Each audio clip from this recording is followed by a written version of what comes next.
Hello बच्चों, चलिए प्रश्न को देखते हैं। मान ज्ञात कीजिए समाकलन x माइनस एक बटा वर्गमूल x की घात दो प्लस एक dx। तो हमें क्या करना है, यहाँ पे इसका समाकलन ज्ञात करना है। तो सबसे पहले हमने मुख्य अवधारणा देखी। मुख्य अवधारणा के अनुसार हम यहाँ से बोल सकते हैं समाकलन एक बटा एक्स dx जो होता है वह किसके बराबर होता है, लॉग मापांक x प्लस c होता है। इसी प्रकार से समाकलन dx बटा एक वर्गमूल x की घात दो प्लस ए की घात दो जो होता है यह हमारे पास कितना होता है, यह हमारे पास होता है लॉग मापांक x प्लस वर्गमूल x की घात दो प्लस ए की घात दो प्लस सी होता है, यह हमारे पास बनता है। तो इस प्रकार से हम दोनों हमारे पास में मानक समाकलन हो गए। अब हमारे पास क्या है, x माइनस एक बटा वर्गमूल x की घात दो प्लस एक डी एक्स है। हमने यहाँ से इसको समाकलित की, समाकलन क्या हो जाएगा इसका, x बटा एक्स की घात दो प्लस एक। एक तो हमने इसको इस प्रकार से लिखा, फिर माइनस एक वाला हमने अलग रख दिया और dx बटा इसको लिख दिया एक्स की घात दो प्लस एक लिख दिया, यह बन गया। तो देखिए अब इसको हल कर लेते हैं यहाँ पे। तो हल किया हमने, तो यहाँ से कितना आ जाएगा, देखिए एक्स की घात दो, सबसे पहले हम इसको आई एक बोल देते हैं, इसको आई दो बोल देते हैं और इसको हम क्या बोल देते हैं, आई बोल देते हैं।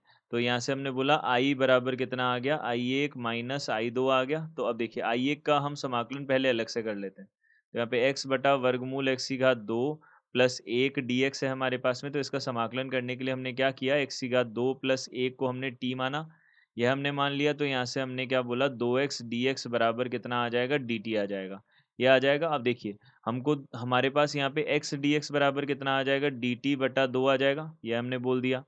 अब देखिए इसको आगे हमने हल किया, तो यहाँ क्या बनेगा, देखिए यहाँ से समाकलन, यहाँ पे dt बटा वर्गमूल t बन जाएगा और यहाँ पे एक बटा दो यहाँ पे गुणा में आ जाएगा, यह बन जाएगा।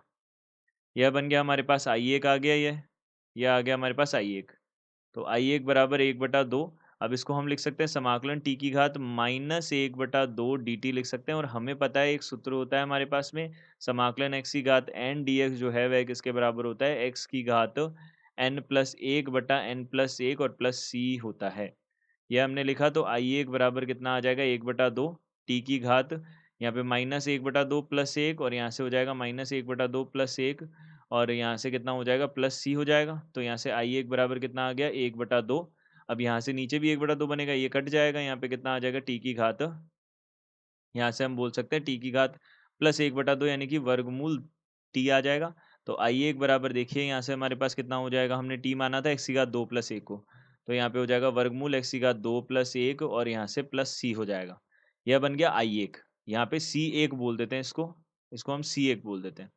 अब इसी प्रकार से हमने क्या किया, हमने यहाँ पे दूसरा अब देखा आई दो, आई दो तो हमारे पास मानक सूत्र है। तो यहाँ से हम आई दो देख लेते हैं। तो देखिए आई दो कितना बनेगा, आई दो हमारे पास कितना आ जाएगा, आई दो है हमारे पास एक बटा समाकलन एक बटा वर्गमूल एक्स की घात दो माइनस एक है, यह है हमारे पास, देख लेते हैं एक बार। प्लस एक है, यह हमारे पास क्या है, प्लस एक है। तो हम यहाँ पे प्लस एक लेते हैं।